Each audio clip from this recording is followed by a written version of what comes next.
Sì, non costa. Perché non dovrebbe costare? Perché devi prendere un po' alla volta. No, ti dicevano.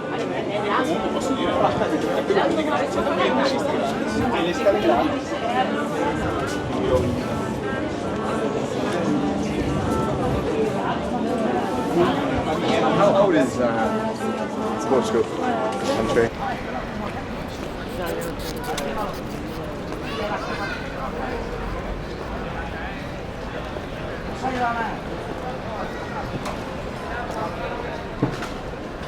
Yeah, guys, I'll tell you guys about the earthquake. I'll paint a picture, give you guys the context, explain you guys what happened, because we are more or less smack in the middle and on top of the majority of the destruction caused by this massive earthquake that completely changed the face of the city, right? We got the beautiful river over there. Oh yeah, that's the river, by the way. Tagus. Tagus. In Portuguese, we say Tejo.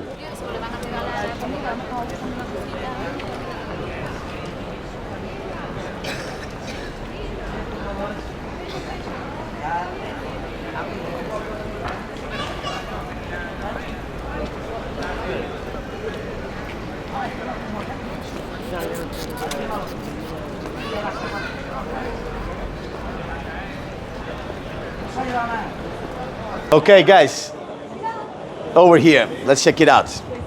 So we got the beautiful Tagus River over there, guys, massive. It's not the sea, not the Atlantic yet.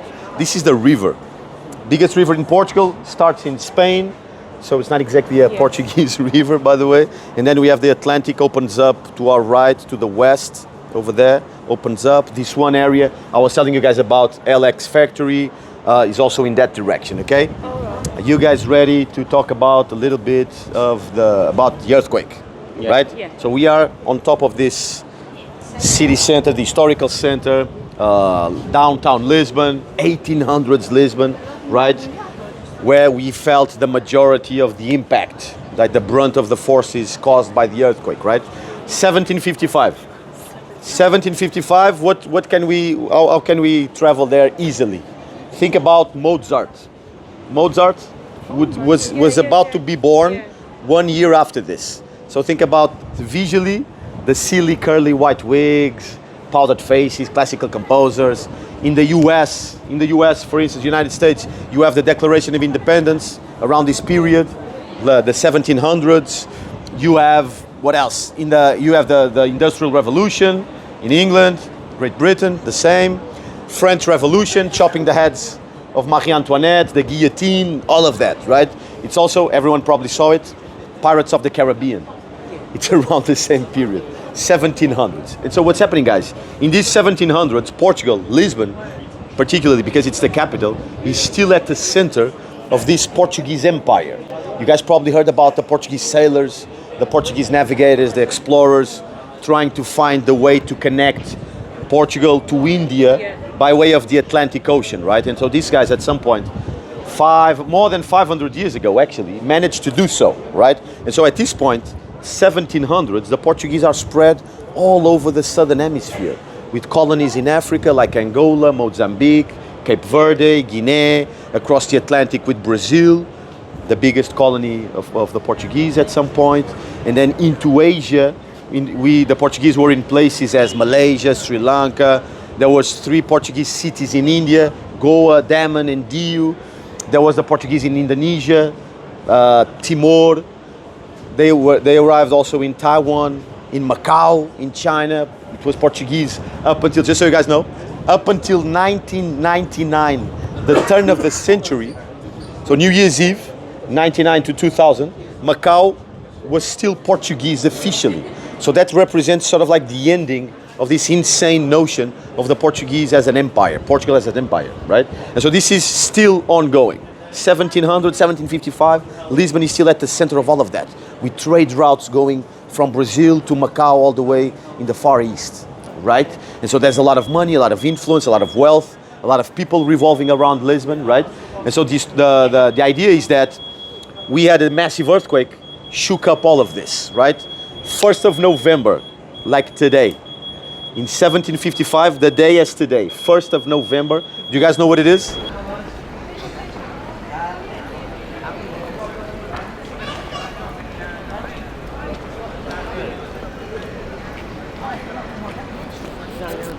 Day of All Saints.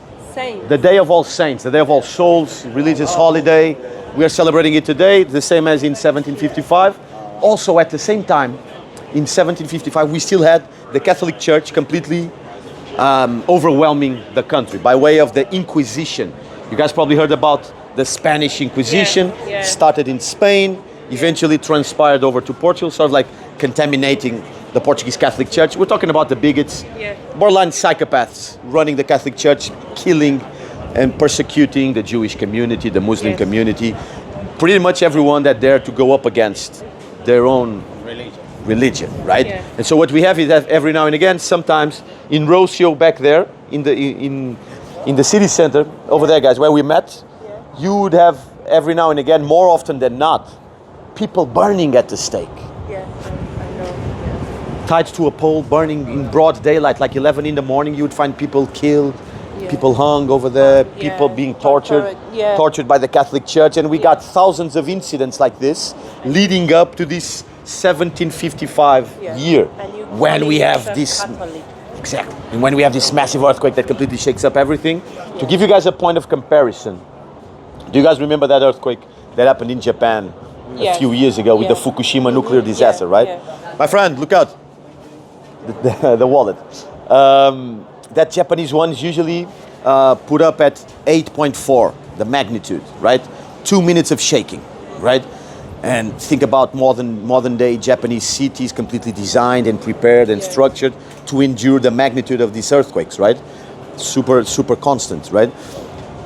8.4, 2 minutes of shaking, massive destruction. The one in Japan, right? Super methodical Japanese culture. Now think about, as a whole, in general, broad strokes, Portuguese culture. We don't prepare for shit.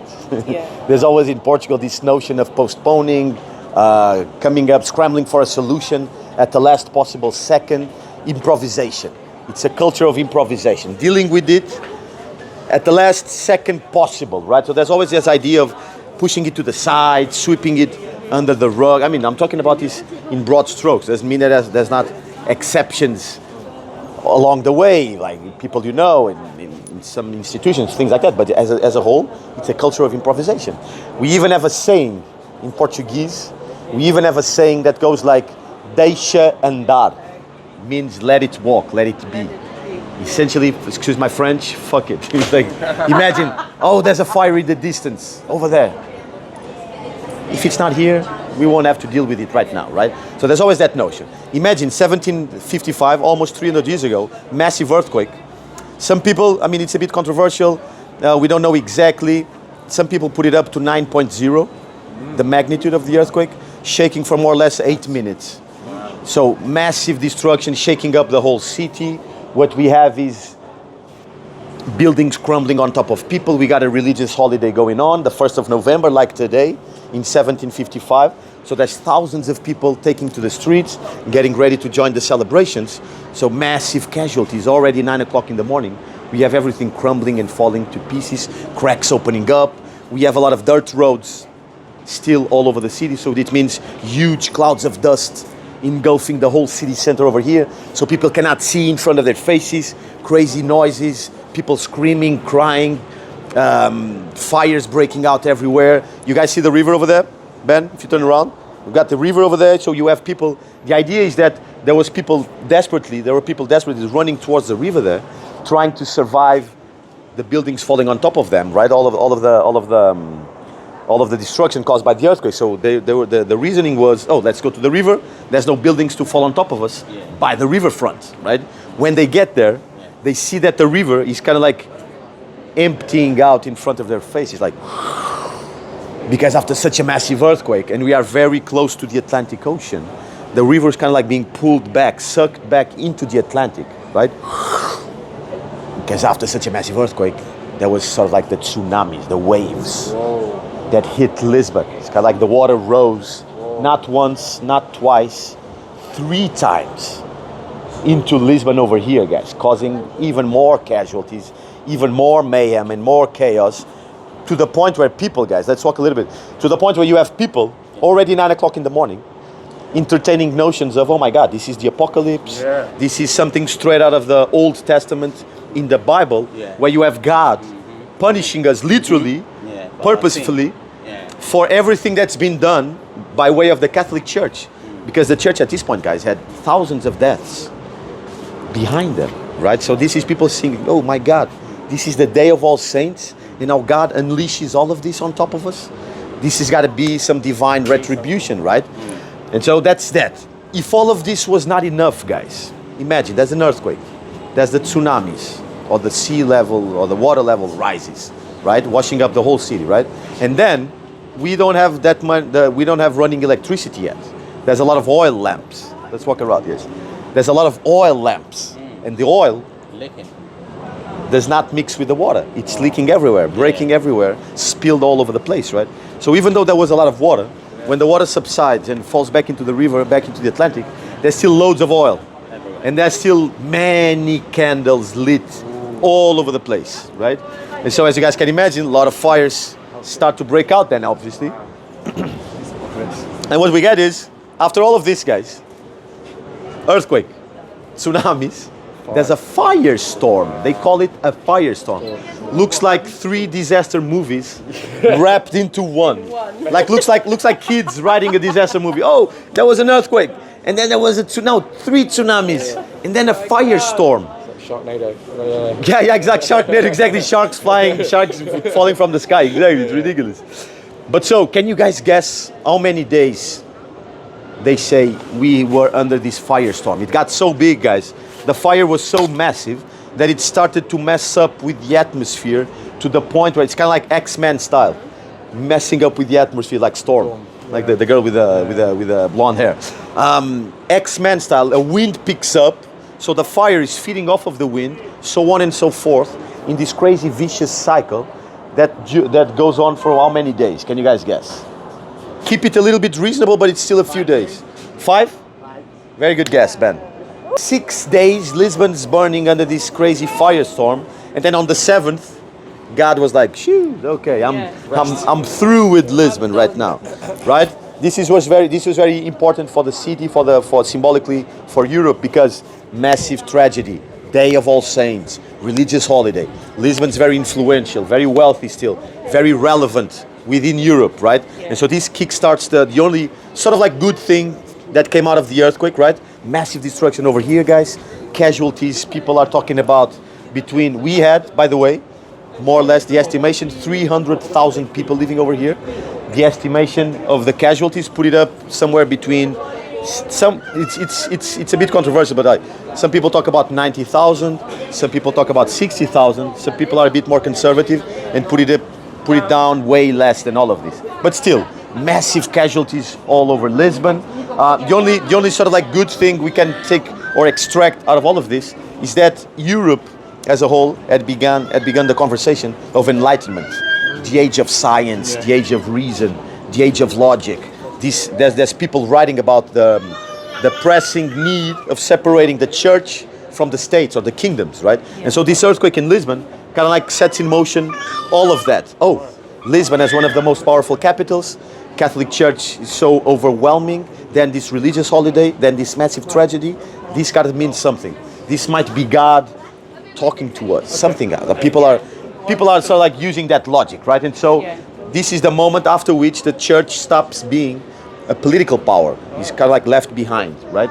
The implications over here in Lisbon is that in the subsequent decades, we were terminating and abolishing the religious orders, for instance, right? And so the church, after all of this, is kind of like the tipping point after which the church, so like, is kept behind, right? But yeah, that's it. Like major incident, the whole city was completely overwhelmed. And people say this is 1755 earthquake, all of this, right? People say usually, like symbolically, not exactly, it's not an official thing, but people say that we were only putting the finishing touches on the new city that arose from the ashes of the old one, more or less around the beginning of the 1800s. So it took us quite a bit to sort of like bring the city back. Not the same city, a completely new city at that, right?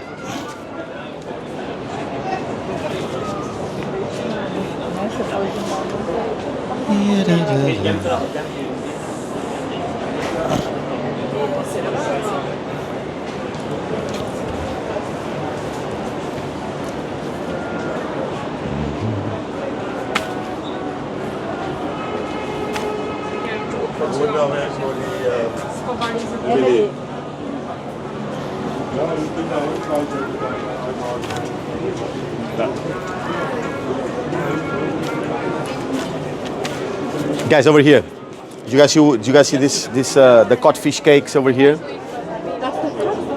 This is the codfish cakes. We call it pastel de bacalhau, codfish cake. Pastel de bacalhau, codfish cake, absolutely iconic of Portugal. Poor people's recipe in its essence, leftovers or scraps of potato. You mash the potatoes, bits of codfish. You chop some parsley. You mix it up like with 2 spoons over there. But these guys have a bit of a subversion of the original recipe. I mean, a lot of people say the original recipe had some cheese involved. Okay. I don't think exactly so. I much rather prefer usually the recipe we cook at home, which is no cheese involved.